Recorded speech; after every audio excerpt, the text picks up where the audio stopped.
ቆይ ደንበኛ አንዳንድ ቀን እኮ ቲፕ ይሰጣል አይደለ? አንድ ቀን አይደለም ቲፕ ጨጓራዬ መልጣ ነው ገዝታ የምትሄደው እሷ። በእግሬ አልተጓዝኩኝ ከጥቅም ውጪ ነው ነው። ክቡር ፍርድ ቤት ጫማው ያንቺ ነው ያንቺ አይደለም? ጫማው ይሄኛው ጫማ ለኔ ነው፣ ግን አካሄዷን ማስተካከል ነው። እንደፈለገች እሷ የረገጠች እንደሆነ የኔ ጫማ ነው እንዴ ችግሩ? የራሴ ፋብሪካ ኖሮኝ ያመረትኩት ነው መሰለሽ እንዴ እንደዚህ የምጨቀጭቅኝ? ከፈለሽ ክሰሽኝ። እንደዚህ ስላለችኝ እኔ ደግሞ ወደሚመለከተው አካል ይኸው ይዤ ቀርቤያለሁ። የተሸጠ ዕቃ አይመለስም ብለሽ ለጥፈሻል አይደለ? ስቶን ጋር ታገናኛለሽ ነው አካሄድሽ እንዴ? ምንድነው የምትጨቃጨቁት? ስለ ክሱ ማስረዳት ነው እንጂ ጭቅጭቅ አረጋችሁ። እኔም ብራንድ ስለሚይዝ መሰለኝ እኔ ሱቅ እየመጣሽ ነው። እኔ አላቅም እንግዲህ ሀበሻ ሲያልፍለት አይወድም።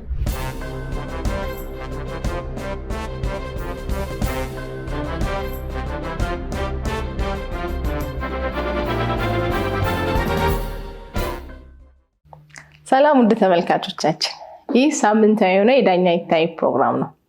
ይህን ፕሮግራም ወደ እናንተ አዘጋጅቼ የማቀርብላችሁ እኔ ይታይ ጣሴ ሲሆን በሙያዬም ዳኛ ነኝ። በዚህ ፕሮግራም ላይ የምትመለከቱት የችሎት ውሎችን ነው። በእውነተኛ የህግ ጉዳዮች ላይ የሚያተክሩ ክርክርና ፍርድ የሚሰጥበት፣ ለእናንተም ለውድ ተመልካቾች ደግሞ የንቃተ ህጋችሁ ከፍ የሚልበት ፕሮግራም ነው። በዚህ ፕሮግራም ላይ የምትመለከቱት ከሳሽ፣ ተከሳሽ እንዲሁም ምስክሮችን ወክለው የሚቀርቡት ተዋናዮች ናቸው ከእኔ በስተቀር። የዛሬው ችሎት አንዲት ሴት ከአንድ ሱቅ በጣም ደረጃውን የጠበቀ በውድ ገንዘብ ጫማዎችን ሸጣልኝ። ጫማዎችን ወደ ቤቴ ወስጄ ስጠቀም ዋጋ አልባ ሆነውብኛል። ስለዚህ ጫማውን ወይ ትቀይርልኝ ወይ ደግሞ ገንዘቡን ትመልስልኝ የሚል ክስ ይዛ ቀርባለች። ክርክሩና ፍርዱ ምን ይመስላል? አብረን የምንከታተለው ነው የሚሆነው። ወደ ችሎት።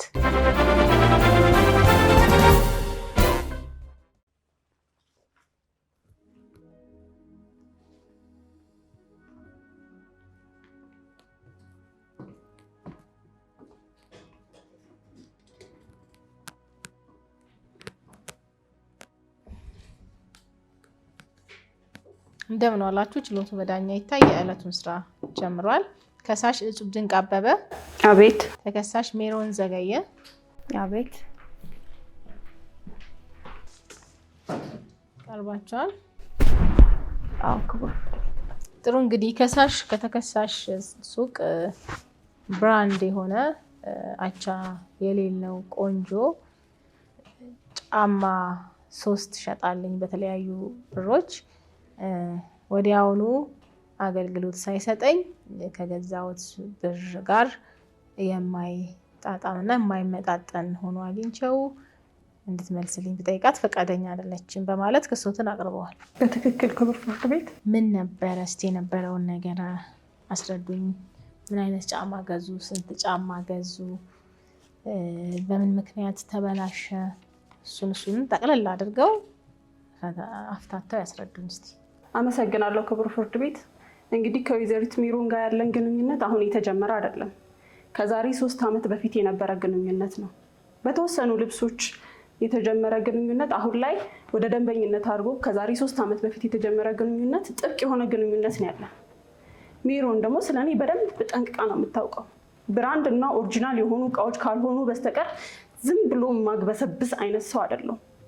ይህን ደግሞ ጠንቅቃ ታውቃለች። እንዳውም አንዳንዴ ጓደኞቼንም እያመጣው አስገዛላት አለውኝ። ደግሞ እቃ ሲኖርም ስደውልልኝ ለመግዛት ወደ ኋላ አልልም። ብር ደግሞ እጄ ላይ ከሌለ እንዲቀመጥልኝ ነግሬያትኝ ሌላ ቀን ሲመቸኝ መጥቼ ወስዳለሁ። ስለዚህ ጥብቅ የሆነ ግንኙነት ነው ያለን። እንዲሁም ደግሞ ለቤቴም ቅርብ የሆነ ሱቅ ነው ያላት።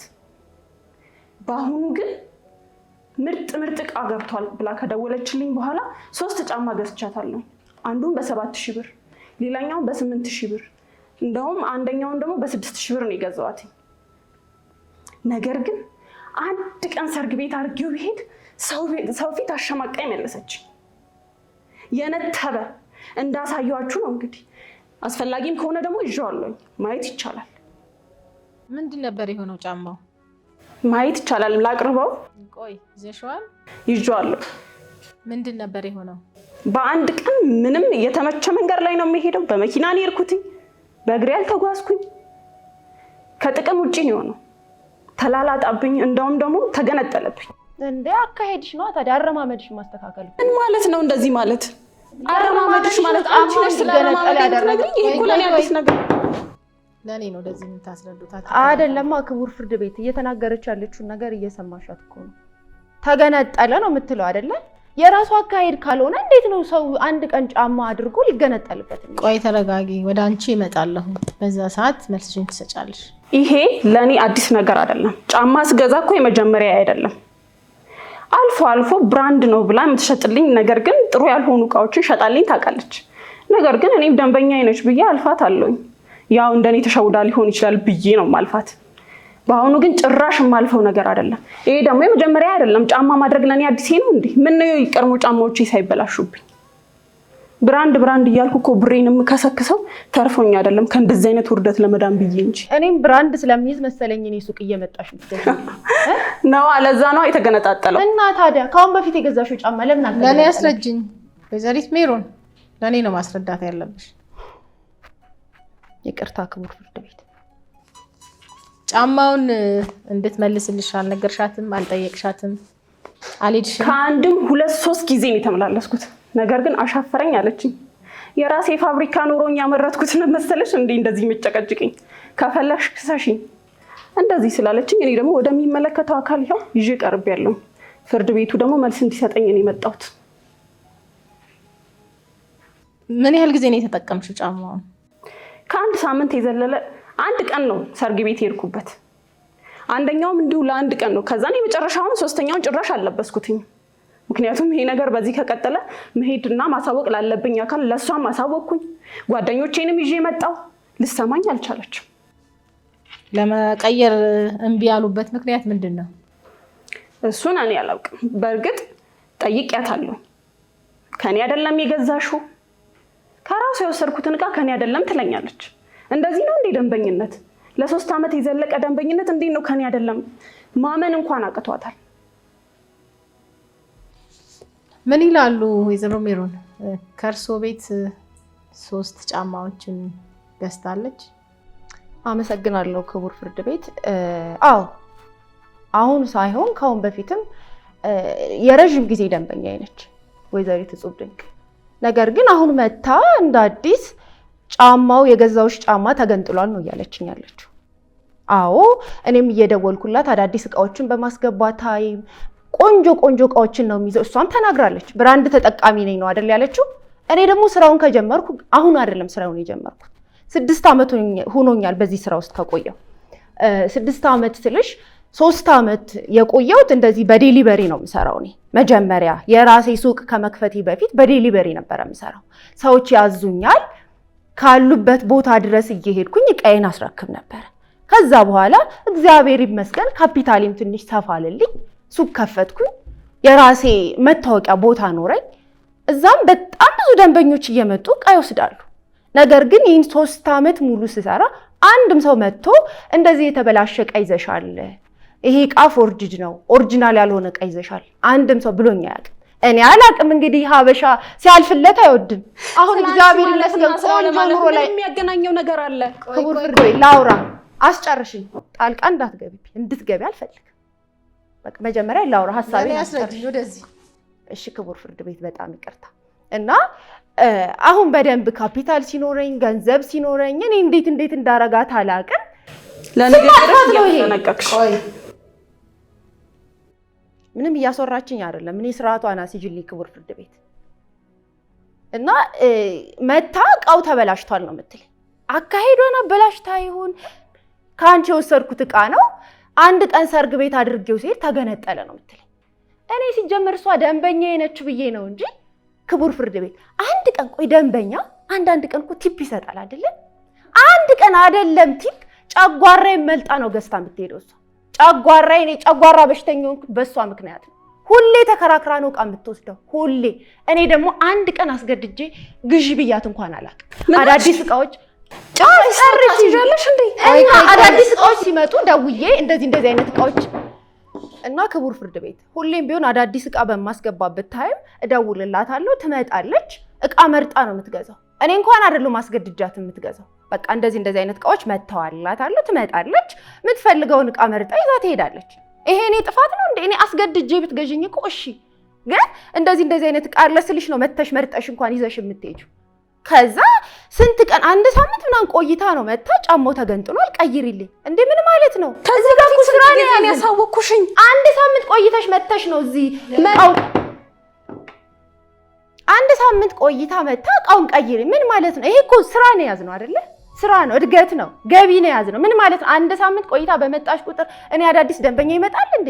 እቃ እንደመጣ ነው እኔ ሁሌ የምሸጠው። ታውቃለች ምን ያክል ደንበኛ እንዳለኝ፣ ምን ያክል ከስተመር እኔ ጋር መጥቶ እንደሚገዛ ታውቂያለሽ አይደለ?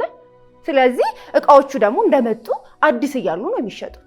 አንድ ሳምንት 2 ሳምንት ከቆየ በኋላ ማን ይገዛኛል? ሲቀጥል ደግሞ ከኔ የገዛችሁን እቃ ሌላ ቦታ ሄዳ ቀይራ እንዳመጣችሁ እኔ በምን አውቃለሁ? እስቲ ፍረዱኝ።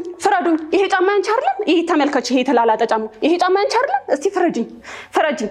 አንቺማ ሌላ እቃማ አለው ሰጂ ብለሽ አናቴ ላይ እኮ ነው የቆምሽው። አናቴ ላይ አንዴ ቦርሳ ሰጂ እያልሽ ወደ እኔ እንዴ ክቡር ፍርድ ቤት ጫማው ያንቺ ነው ያንቺ አይደለም? ጫማው ይሄኛው ጫማ ለኔ ነው፣ ግን አካሄዷን ማስተካከል ነው። እንደፈለገች እሷ የረገጠች እንደሆነ የኔ ጫማ ነው እንዴ ችግሩ? ራሷ አካሄዷን ማስተካከል እኮ ነው ያለባት አይደል? የምትራመድበት መንገድ መርጣ ትራመድ እንጂ የእሷ እግር የተንሻፈፈ እንደሆነ ያኔ ቡት መሰደብ አለበት እንዴ? ጋራ እንኳን ብትወጪ ምንም አይሆንም ብላሽ ምን ጫማ ከኮብልስቶን ጋር ታገናኛለሽ ነው አካሄድ እንዴ? ምንድነው የምትጨቃጨቁት? ስለ ክሱ ማስረዳት ነው እንጂ ጭቅጭቅ አረጋችሁ። ክቡር ፍርድ ቤት ኑራችሁ ከዚህ በኋላ በስነ ስርዓት ክሱ ላይ ብቻ ነው አተኩራችሁ ማስረዳት ያለባችሁ። እንደዚህ አይነት ጭቅጭቆች የምትፈጥሩ ከሆነ እቀጣችኋለሁ። ይቅርታ ክቡር ፍርድ ቤት። ይቅርታ ክቡር ፍርድ ቤት።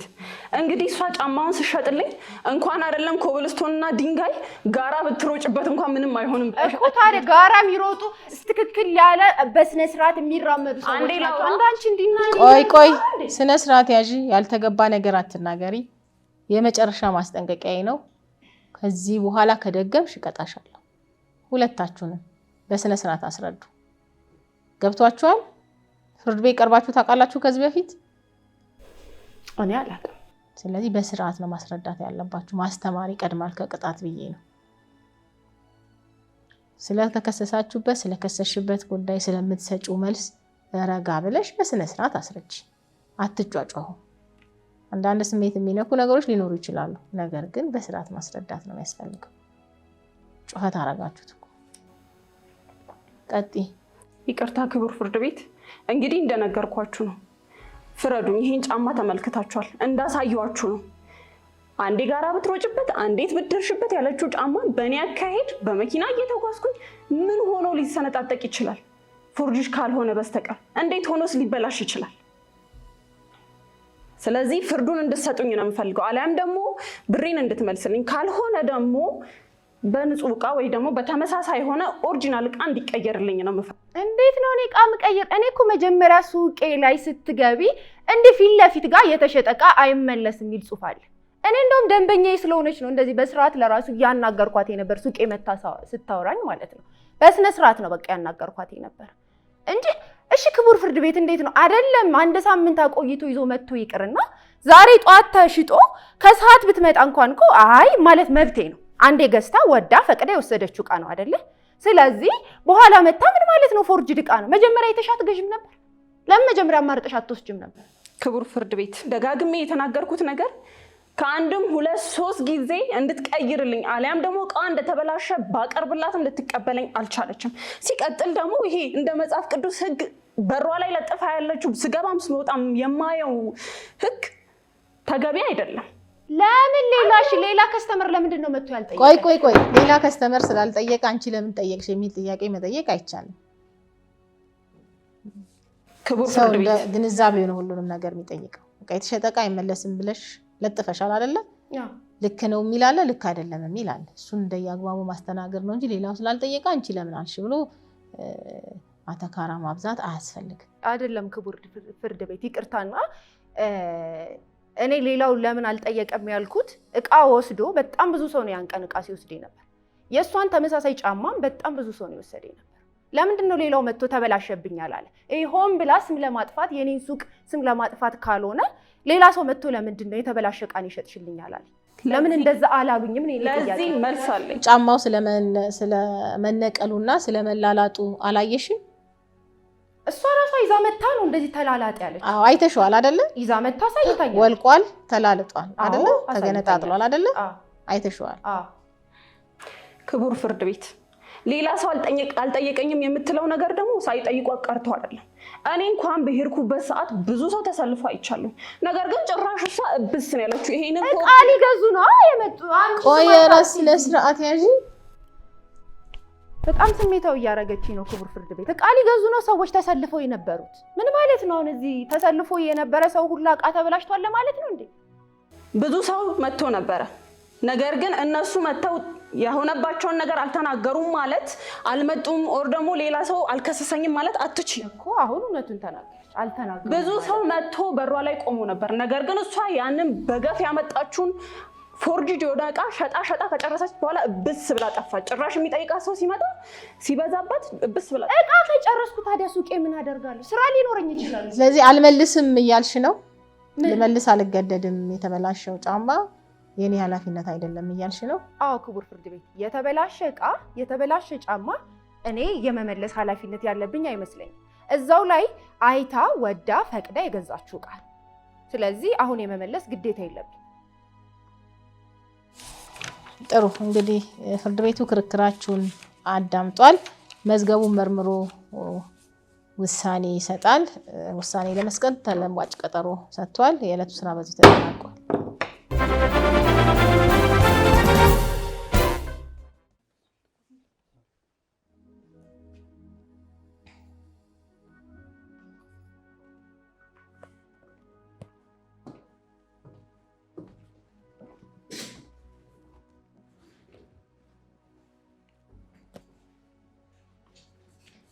እንደምን ዋላችሁ። ችሎቱ በዳኛ ይታይ የዕለቱን ስራ ጀምሯል።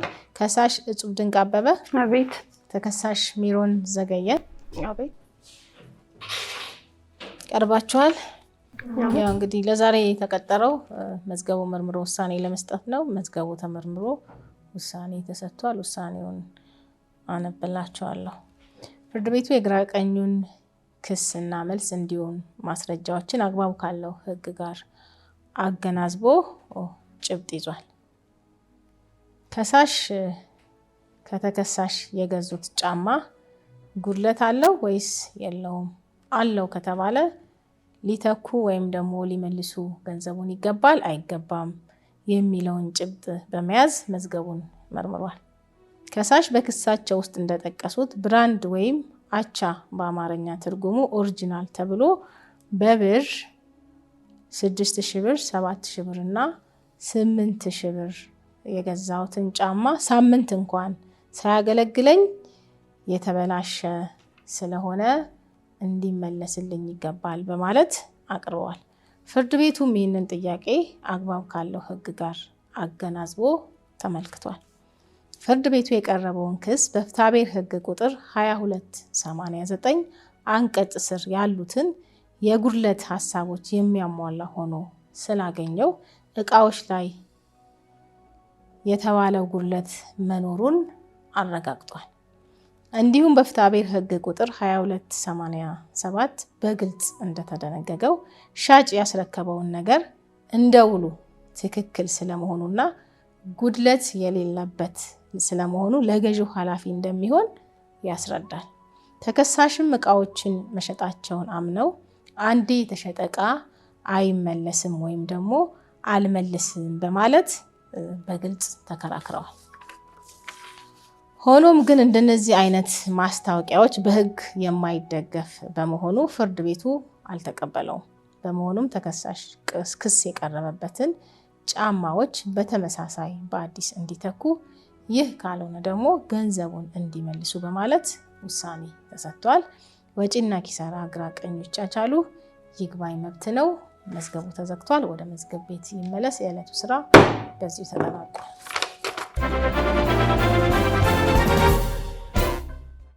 አመሰግናለሁ። እንግዲህ ዛሬ በፍርዱ በጣም ደስተኛ ነኝ። እዚህ በመምጣቴም ደስተኛ ነኝ። ምክንያቱም ብዙ ሰዎች ይህንን ክስ በማቀርብበት ሰዓት ለዚች ለትንሽ ነገር ባቴጂ ይሻላል ይቅርብሽ ያሉኝ ብዙ ናቸው። ያው ይህን ክስ እንድሳቀርብም እንደነበረው ብዙዎች ጉድለት ቢደርስባቸውም ኪሳራ ቢደርስባቸውም ነገር ግን መተው ክሳቸውን አላቀረቡም እና የባከነባቸውን ብርም ፍርዳቸውንም አላገኙም። ነገር ግን መተው ፍርድ ማግኘት እንደሚችሉ ፍርድ ቤቱ ደግሞ እኩል እንደሚሰማ ምንም አይነት መድሎ እንደማያደርግ አይቻለውና ብዙ አይነት ከዚህም ውጪ ስለ ጫማና ልብስ አይደለም ብዙ ጉዳዮች አሉ። ሌሎች ጉዳዮች በገዢና በሻጭ መካከል የሚፈጠሩ ግጭቶችን ሌሎች ነገሮች ከዚህ ነገር የዘለለ ትንሽ ናቸው ብለን ባናልፋቸው ህብረተሰቡ ይሄን ነገር ማወቅ አለበት ብዬ እላለሁ። ፍርድ ቤት መተን የሚገባንን ፍርድ ማግኘት እንችላለን። ስለዚህ በየጓዳችን የተደበቁ ብዙ ሚስጥሮች አሉና የግድ ትልልቅ ነገር ሰው እስከሚሞት ነገር ኦር ደግሞ ያ ነገር በራሳችን ላይ ጉዳት እስከሚያመጣብን ድረስ መጠበቅ የለብንም። መድኃኒት ምናምን እንደዚህ አይነት ኬዝ ብቻ መሆን የለበትም። ትንንሽ ነገር የተባሉ ነገሮች ራሱ ወደ ፍርድ ቤት መቅረብ እንዳለባቸው መቀጣት ያለበት መቀጣት እንዳለበት ፍርድን ማግኘት ያለበት ደግሞ ፍርዱን አግኝቶ መደሰት እንዳለበት ያኛውም ሰው መማር እንዳለበት ህብረተሰቡ መማር እንዳለበት አይቻለውና እኔ በጣም ደስተኛ ነኝ። እሺ አመሰግናለሁ ስለጋበዛችሁኝ። እኔ መጀመሪያ እንደዚህ ትንንሽ ነገሮች ለራሱ ወደ ፍርድ ቤት እንደሚቀርቡ አላቅም ነበር። በመጀመሪያ ደረጃ ስለተሰጠኝ ፍርድ በጣም ደስተኛ ነኝ። ማለት እኔ መጀመሪያ አይታችሁኝ ይሆናል በጣም እየጮኩ ነበረ ምናምን ግን ፍርድ ቤት ስመጣም ለመጀመሪያ ነው። በዛ ላይ ደግሞ እንደዚህ አይነት ፍርድ ተቀባይነት የሚያገኝ አልመሰለኝም ነበር። ማለት ከአሁን በፊትም እንደዚህ ደንበኞቼ ምናምን መተው የሆነ እቃ ወስደው አይ ይህ እቃ አልፈልግም ምናምን ሲሉ የተሸጠ እቃ አይመለስም እላቸው ነበረ እና ፍርድ ቤት ድረስ መጥቶ እንደዚህ ከሰውኝ ምናምን ድጋሜ ማስመለስ የሚችሉ አይመስለኝም ነበረ እና በጣም አሪፍ ነው። እኔም ቢሆን እንደዚህ አይነት ነገሮችን በደንብ ኖትስ ማድረግ አለብኝ። እቃም ስገዛ ኃላፊነት ጎሎኝ መግዛት የለብኝም። ቆንጆ እቃዎችን መያዝ አለብኝ፣ መረከብ አለብኝ። ከዚህ በኋላም እኔ ደንበኞች በሚመጡበት ሰዓት እቃውንም ካልፈለጉት እንዴት ነው ፍርድ ቤትም ሳይሄዱ እኔ ጋርም ሳንጋጭ ነገሮችን እንዴት ነው ተስማምተን መፍታት ያለብን የሚለውን ነገር ተምሬበታለሁ እና እውነት በጣም ትልቅ ትምህርትን ያገኘሁበት። እኔ ስራዬ ላይ ነው እንጂ እንደዚህ አይነት ነገሮች ላይ ትኩረት አላደርግም። ብዙ ስለ ሕግ የማውቀው ነገር የለኝም እና አሁን በጣም ብዙ ትምህርት አግኝቼበታለሁ። በጣም ነው የማመሰግነው። ስለተሰጠኝ ፍርድም ደስተኛ ነኝ። ደስ ብሎኝ ነው። የፈለገችውን ብርም ከፈለገች እሰጣታለሁ፣ ጫማውንም ከፈለገች ቀይርላታል። አመሰግናለሁ። ስለዚህ ህብረተሰቡ እንግዲህ ብዙ ጊዜ እንደምናውቀው ወደ ፍርድ ቤት መጥቶ ፍርድ ከማግኘት ይልቅ በራሱ ፍርድን ለማግኘት ብዙ የሚሄድበት ጥረት አለና በዛ ሰዓት ፍርድን አገኛለሁ በሚልበት ሰዓት ራሱ ጎጂ ሆኖ ይገኝና በትንሽ ነገር እሱ ራሱ ሊፈረድበትና እድሜ ልኩ ሊፈረድበት ይችላልና እንደዚህ አይነት ነገር በጉልበት በዛቻ ሰፈር ውስጥና መንደር ውስጥ ከምንጨርስ ትንንሽ ነገርም ቢሆን መተን እዚሁ ፍርድ ቤት ብንጨርስ በሩ ክፍት እንደሆነ ዳኛዎች ደግሞ በስነስርዓት እንደሚያስተናግዱን ለሁሉም እኩል የሆነ መልስ እንደሚሰጡ ለተጎጂም ቢሆን ጎጂውን ራሱ ቢሆን የሚያዳምጥ ጆሮ እንዳላቸው አይቻለውና ኑ ችግራችሁን አቅርቡ፣ መፍትሄ ታገኛላችሁ። አመሰግናለሁ። እና እንደዚህ ጉድለት ያላቸው እቃዎችን ስንሸጥ እኛ ላይ ምንም አይነት ችግር ሚኖር አይመስለኝም ነበረ። ማለት አንደኛም ከነጋዴ ነው የምንረከበው፣ ስለዚህ እኛ ላመረት ነው ምን ችግር አለ ብዬ ነበረ የማስበው። ግን እንደዚህ አይነት ነገሮችም ልክ አይደሉም። እኔ ይህን ነገር ተምሬበታለሁ። ሲቀጥል ደግሞ እንደዚህ ልክ ያልሆኑ እቃዎች፣ ጉድለት ያላቸው እቃዎች እኛ ጋር ሲመጡ እንዴት ነው ከደንበኞቼ ጋር ጉዳዩን ስሙዝሊ በሆነ መንገድ ልፈታው የምችለው የሚለውን ነገርም በደንብ ተምሬበታለሁ። እውነት እንኳን ከሰሰችኝ ነው ያልኩኝ። እኔ በጣም ትልቅ ትምህርት አግኝቼበታለሁ። አመሰግናለሁ።